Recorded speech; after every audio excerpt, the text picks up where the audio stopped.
ദൈവ തിരുനാമത്തിന് മഹത്വമുണ്ടാവട്ടെ. Bible reading പ്രോഗ്രാമിൽ സംബന്ധിക്കുന്ന ഏവർക്കും കർത്തൃനാമത്തിൽ സ്നേഹവന്ദനം. ആവർത്തന പുസ്തകം 17-ാം അധ്യായം.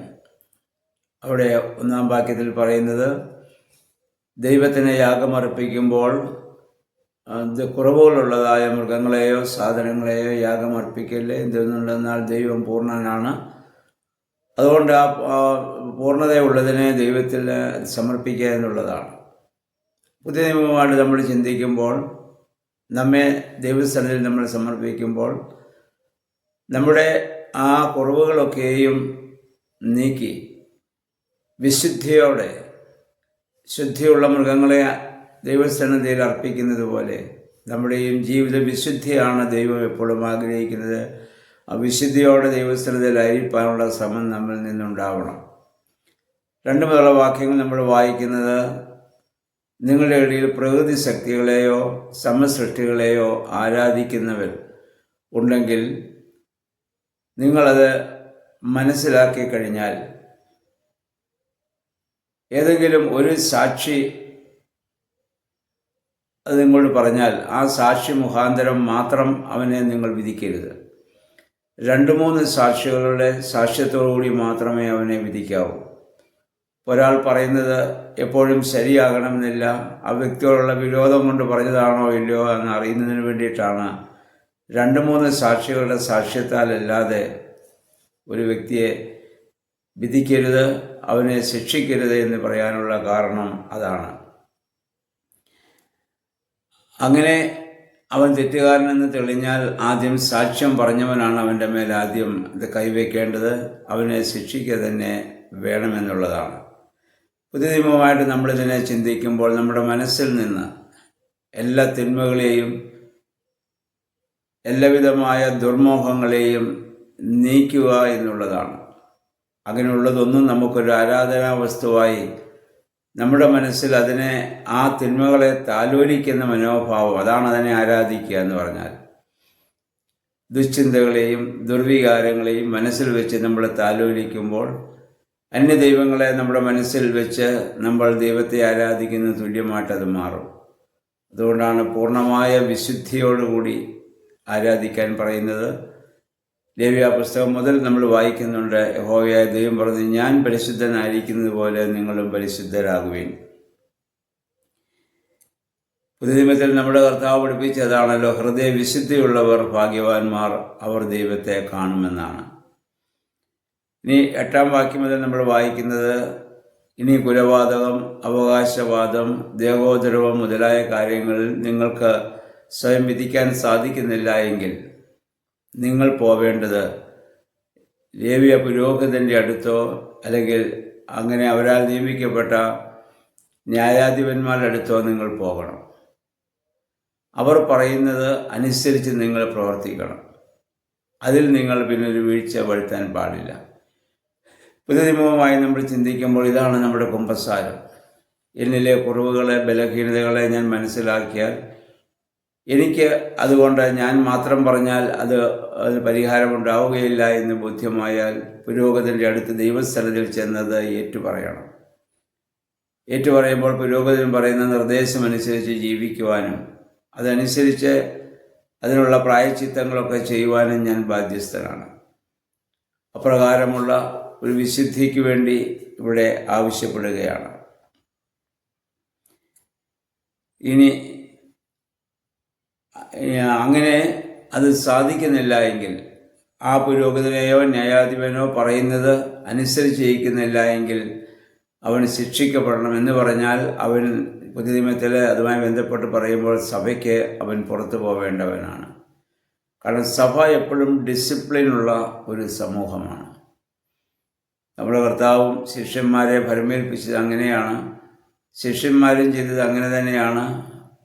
നമുക്ക് ലേഖനങ്ങളിലൊക്കെ അത് കാണാൻ സാധിക്കും. അപ്പം അങ്ങനെ സാധിക്കാത്തവർ സഭയിൽ നിന്ന് പുറത്തു പോവുക എന്നുള്ളതാണ്.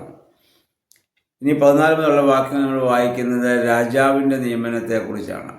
ഇസ്രായേൽ ജനത്തിന് രാജാക്കന്മാരില്ലായിരുന്നു, കാരണം അവരുടെ രാജാവ് യഹോവയായ ദൈവമായിരുന്നു.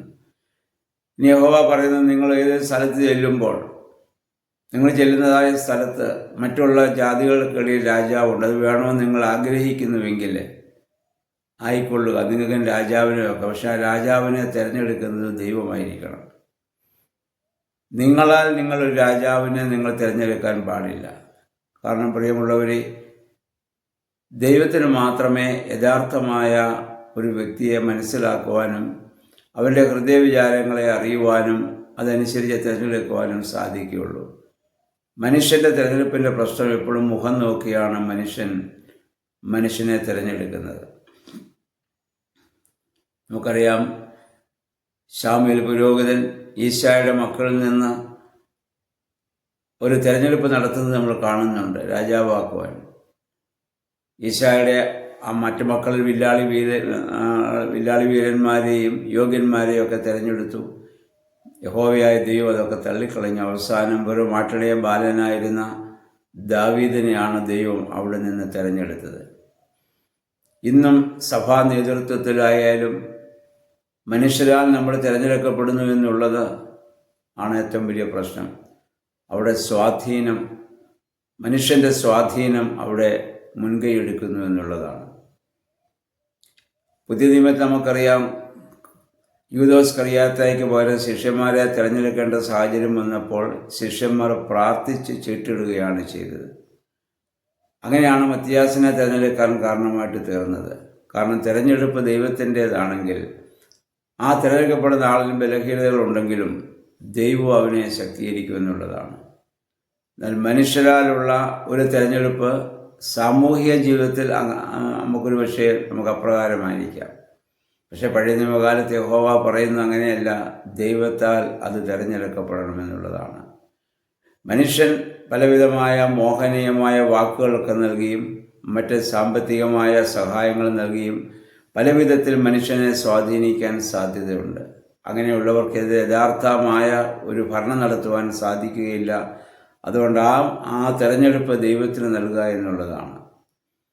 ദൈവമാണ് മോശയെ വിളിച്ചത്, അല്ല സമൂഹമല്ല. മോശയ്ക്ക് ശേഷം യോശുവയെ തിരഞ്ഞെടുക്കുവാൻ പേര് നിർദ്ദേശിക്കാൻ പറഞ്ഞിട്ട് പോലും മോശ അത് ചെയ്യുന്നില്ല. യഹോവയാണ് യോശുവയെ തിരഞ്ഞെടുക്കാൻ മോശ പോലും ആവശ്യപ്പെടുന്നത് നമുക്കറിയാം. അപ്പോൾ ആ യഥാർത്ഥ തിരഞ്ഞെടുപ്പ് ദൈവത്തിൻ്റേതായിരിക്കുക എന്നുള്ളതാണ്.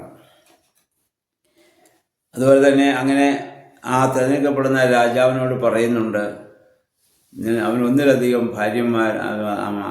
ഭാര്യമാരുണ്ടാകുവാൻ പാടില്ല എന്ന് പറഞ്ഞാൽ അപ്പോൾ ജഡസംബന്ധമായ ഒരു ചിന്തയിലേക്ക് അവൻ പോകാൻ സാധ്യതയുണ്ട്. സ്വർണമോ വെള്ളിയോ അമിതമായി അവൻ സമ്പാദിക്കുക, അവൻ ധനമോഹിയാവരുത്. എന്നിട്ട് പറയുന്ന ഇതാണ്, അവൻ ലേവ്യ പുരോഹിതന്മാരിൽ നിന്ന് നിയമത്തിൻ്റെ പുസ്തകത്തിൽ നിന്ന് രാജാവ് എങ്ങനെ കാര്യങ്ങൾ നടത്തണമെന്നുള്ള കാര്യങ്ങൾ എഴുതിയെടുക്കണം. എന്നിട്ട് എല്ലാ ദിവസവും അത് വായിക്കണം. ജീവിതത്തിൻ്റെ എല്ലാ ദിവസങ്ങളും ആ പുരോഹിതനിൽ നിന്ന് വാങ്ങിച്ച ദൈവത്തിൻ്റെ നിയമങ്ങൾ അവൻ വായിക്കണം. ആ നിയമങ്ങൾ വായിക്കുമ്പോൾ അവന് നേരായ രീതിയിൽ ജനത്തെ നയിക്കുവാൻ സാധിക്കുമെന്നുള്ളതാണ്. പുതിയ നിയമത്തിൽ അതാണ് നമ്മളിന്ന് വായിക്കുന്ന വിശുദ്ധ വേദപുസ്തകം. ആ വേദപുസ്തകത്തിലൂടെയാണ് ദൈവം നമ്മളോട് സംസാരിക്കുന്നത്. ഇന്ന് ഈ കലഹങ്ങളും തർക്കങ്ങളും വ്യവഹാരങ്ങളൊക്കെ ആയി നടക്കുന്ന സഭാ നേതൃത്വത്തിലുള്ളവർ എല്ലാ ദിവസവും വേദപുസ്തകം കൃത്യമായി വായിക്കുന്നുവെങ്കിൽ അവർക്കൊരിക്കലും അങ്ങനെ ചെയ്യാൻ സാധിക്കുകയില്ല. കാരണം വേദപുസ്തകം വായിക്കുമ്പോൾ ദൈവമാണ് നമ്മളോട് സംസാരിക്കുന്നത്. നമ്മുടെ ഹൃദയത്തിൽ ദയ, കാരുണ്യം, പരോപകാരം, താഴ്മ, വിനയം ഇതൊക്കെ നമുക്കുണ്ടാകും. എന്നാൽ ദൈവവചനത്തിൽ നമ്മൾ അകലുമ്പോൾ പൈശാചിക ശക്തികളാണ് നമ്മുടെ ഹൃദയങ്ങളിൽ ശക്തമായി വാഴുന്നത്. അപ്പോൾ നമ്മൾ ജനത്തെ തൃപ്തിപ്പെടുത്തുവാനും ജനത്തിൻ്റെ ആ ആരവം ഏറ്റുവാങ്ങുവാനും ഒക്കെ നമ്മൾ ശ്രമിക്കുമെന്നുള്ളതാണ്. അതിൽ നിന്ന് വ്യത്യസ്തമായി എല്ലാ ദിവസവും വേദപുസ്തകം വായിക്കുന്ന, ദൈവത്തോടെ ആലോചന ചോദിക്കുന്ന ഒരു മനോഭാവം നമുക്കുണ്ടെങ്കിൽ നമുക്കൊരിക്കലും അവിടെ യഹോവയായ ദൈവം പറഞ്ഞ രാജാവായി വരുന്നയാൾ, നേതാവായി വരുന്നയാൾ എല്ലാ ദിവസവും അപ്രകാരം ചെയ്യണം.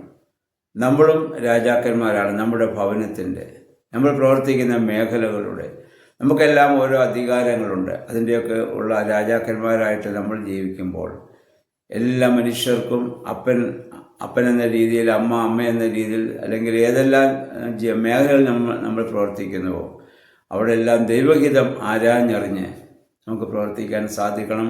അതിനാണ് ദൈവം ഇന്ന് ഈ കാലഘട്ടത്തിൽ നമുക്ക് ഈ വേദപുസ്തകം നമുക്ക് നൽകിയിരിക്കുന്നത്. അതുകൊണ്ട് അത് വായിക്കാത്ത, അതനുസരിച്ച് ജീവിക്കാത്ത ഒരു ജീവിതം നമുക്കൊരിക്കലും സന്തോഷം നമുക്ക് നൽകുകയില്ല. അതുകൊണ്ട് വേദപുസ്തകങ്ങൾ വായിക്കുവാനും ധ്യാനിക്കുവാനും അതനുസരിച്ച് നമ്മളായിരിക്കുന്നതായ മേഖലകളൊക്കെയും പ്രവർത്തിക്കുവാനും ദൈവമേ, പരിശുദ്ധാത്മാവെ ശക്തീകരിക്കണമെന്ന് നമുക്ക് പ്രാർത്ഥിക്കാം. ദൈവം അതിന് നമ്മെ സഹായിക്കുമാറാകട്ടെ.